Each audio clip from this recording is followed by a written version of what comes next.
Muy buenas noches, bienvenidos a La Hora Clave. Buenas noches, Magdi. Buenas noches, Manuel. La depresión como tema.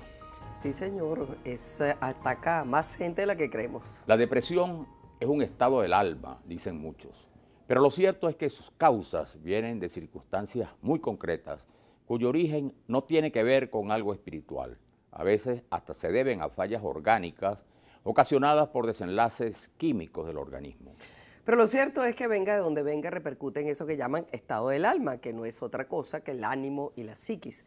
No es un atenuante ni un consuelo, porque se la pasa muy mal, pero la depresión es hoy un mal de muchos, porque el entorno que nos rodea se hace complejo y no es sencillo lidiar con él.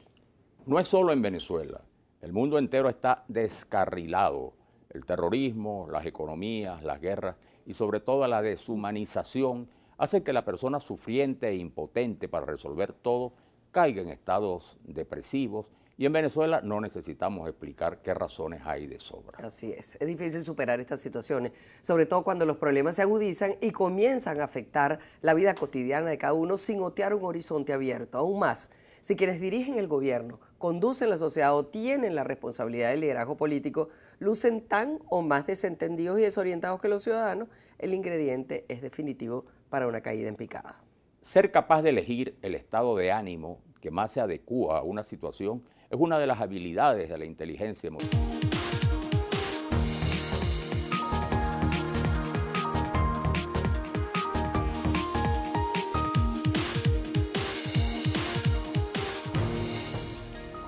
Regresamos con La Hora Clave.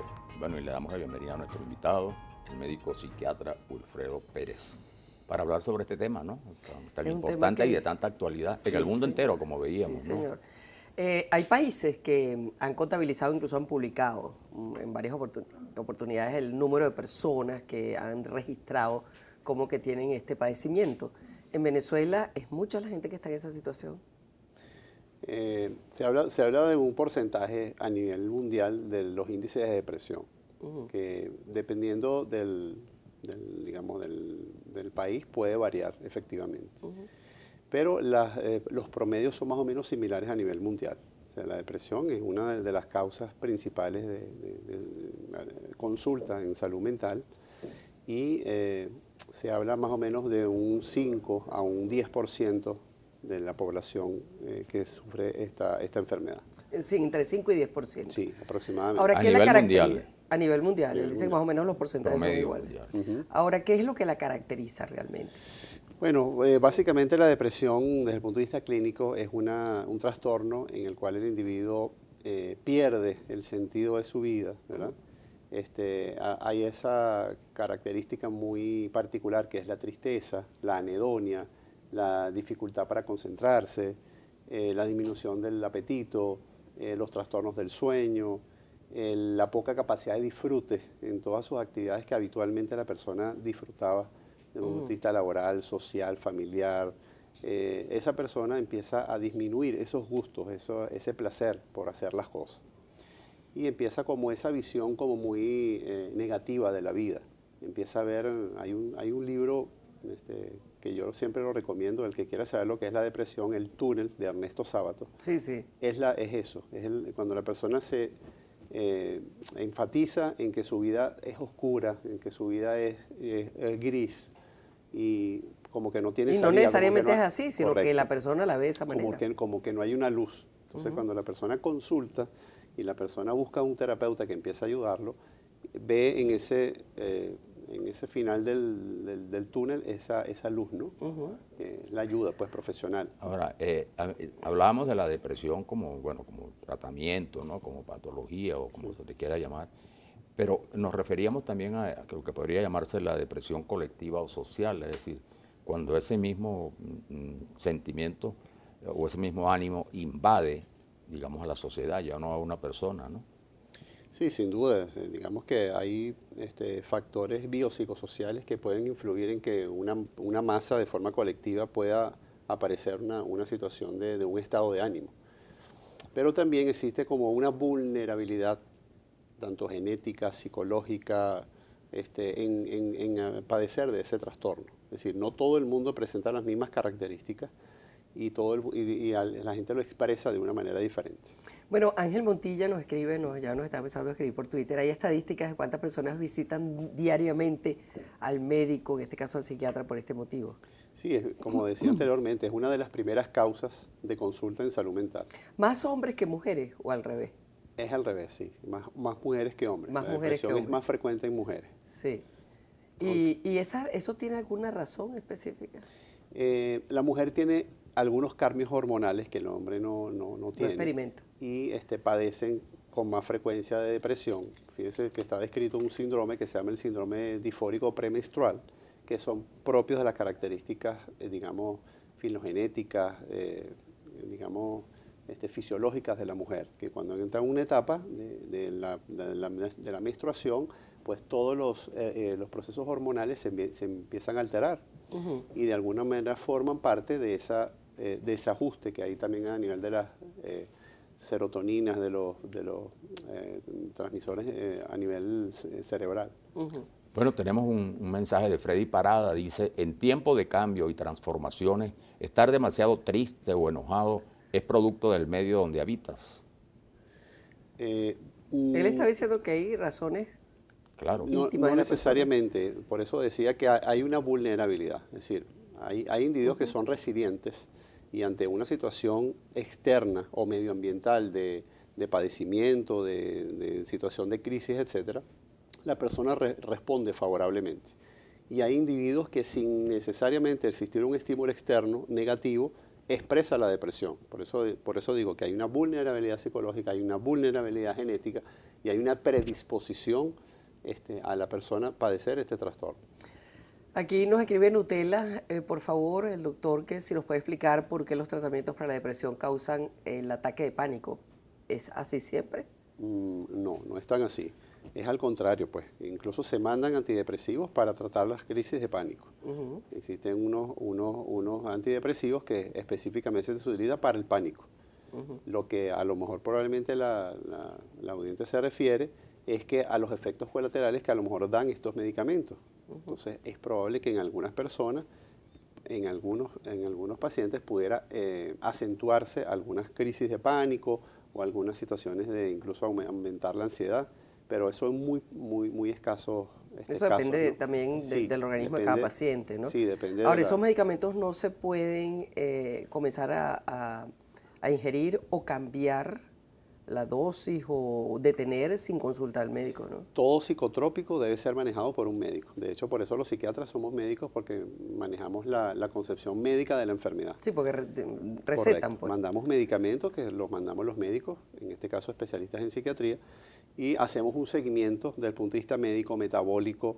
Se hace un estudio en el paciente de ver cuál es el fármaco más adecuado en ese paciente, si la persona presenta una comorbilidad médica, si presenta una enfermedad de base. O sea, no se le puede mandar el mismo antidepresivo a una persona que padece de un cierto tipo de depresión con una enfermedad diferente a otro tipo de paciente. O sea, se verifica cada paciente es un tratamiento diferente. Claro. Hay un mensaje de Marbelis Lozada, dice, por nada me deprimo y los medicamentos que mandan nunca los consigo. ¿Qué debo hacer? Bueno, yo creo que eso está todo el mundo. Sí, la respuesta es un tanto difícil, ¿sabes? Indudablemente que a lo mejor no se ha elegido el fármaco adecuado o a lo mejor no se ha tratado la enfermedad de una manera multidimensional. No solamente es el tratamiento farmacológico el que ayuda al paciente, también es el tratamiento psicoterapéutico, la terapia familiar, es decir, hay muchos factores que pueden incidir en la mejoría del paciente y que, bueno, a lo mejor busque un ambiente diferente a lo mejor en el que está inmerso, que empieza a tener unos estímulos positivos desde el punto de vista familiar, laboral, etcétera. O sea, son muchos factores, no solamente el psicofármaco, el fármaco. ¿De qué factores depende que el paciente responda más o menos rápido a los tratamientos? Sí, mira, básicamente la personalidad de un individuo descansa sobre un trípode que se llama lo biopsicosocial. Lo biológico, que son todas las hormonas, todos los neurotransmisores en el cual se deposita o se acrecenta esta enfermedad. Luego la parte psicológica, que son, bueno, todo lo que es trauma, todas las vivencias del individuo, todas las componentes positivos o negativos que tenga un individuo. Hay individuos que tienen una visión positiva de la vida, hay individuos que tienen una visión muy negativa de la vida, hay personas que hablan siempre de cosas malas, de enfermedades, de sufrimientos, de quejas, esa persona va a tener tendencia más a deprimirse. Sí, va a ser más vulnerable, como decía usted al correcto, principio. que una persona que sea positiva, que ve las cosas desde el punto de vista, bueno, hay esta dificultad, pero vamos a salir adelante, que es lo que se llama la resiliencia, esa capacidad que tiene el individuo de afrontar las dificultades y salir adelante. Y salir adelante, claro. Y luego está lo social, que indudablemente ya es como más difícil de controlar, pero indudablemente influye en la aparición de este trastorno, ¿no? Claro, claro. Sí. Bueno, pregunta Eldis Licón, ¿es común la depresión en niños? Sí. Es decir, ¿tiene una edad eso? Bueno, fíjese, anteriormente se hablaba de unos picos de las edades de la depresión. Se decía que entre los 20 y los 50 años eran los picos, como esa curva de Gauss, que era la más frecuente. Sin embargo, se han empezado a ver muchas depresiones en niños, niñas y adolescentes. A lo mejor las características que se expresan de la depresión son de forma diferente. Claro. A lo mejor el niño no es que llora ni deja de ir a la escuela, pero el niño, por ejemplo, se torna irritable, se torna hostil, empieza a tener unas características diferentes, es lo que se llama una depresión enmascarada. Y en las personas muy mayores que les ocurre esto, ¿es posible la superación de esto? Sí, indudablemente que en todos los casos hay una posibilidad de que la persona se reinserte de otra vez a su vida normal. En el caso de las personas de la tercera edad, también con un buen tratamiento y con un buen seguimiento de su patología, claro, estamos hablando de individuos que ya tienen, digamos, un proceso de envejecimiento, que ya tienen enfermedades asociadas, o lo que nosotros llamamos desde el punto de vista médico una comorbilidad, que no es solamente la depresión, sino que además, por ejemplo, tienen antecedentes de hipertensión arterial o tienen otro componente médico que pueda incidir en que la persona mejore o no mejore adecuadamente, ¿no? Bueno, hay un mensaje de Francisco Hernández que dice: los ataques de pánico pueden generar depresión. ¿O la depresión genera esos ataques? Es como un círculo vicioso, Claro. es como un círculo vicioso. Indudablemente que una persona que vive con una angustia todo el tiempo, que es estos ataques de pánico, que sienten una sensación inminente de muerte, que se sienten, por ejemplo, en lugares donde no están encerrados y le dan estas crisis, indudablemente predispone a la depresión. Y en algunos casos existe una situación dual, donde existe depresión y donde existe ansiedad. Es decir, lo que llaman un trastorno mixto ansioso-depresivo, que es la combinación de ambas cosas. Tenemos un último allí, Manuel, Max Verástegui, bueno, nos lo quitaron. Pero bueno, no, dice, dice, el bipolar... buenas noches, el bipolar lo crea el desánimo. El bipolar es una condición afectiva diferente a la depresión porque además de lo depresivo se alterna con lo que se llaman los episodios de manía o de hipomanía.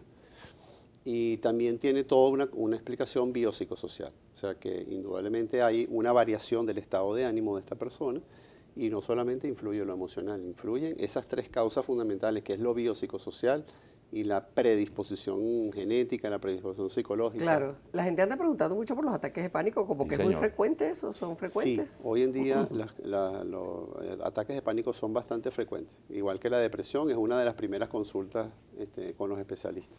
Bueno, aquí tenemos una pregunta muy interesante.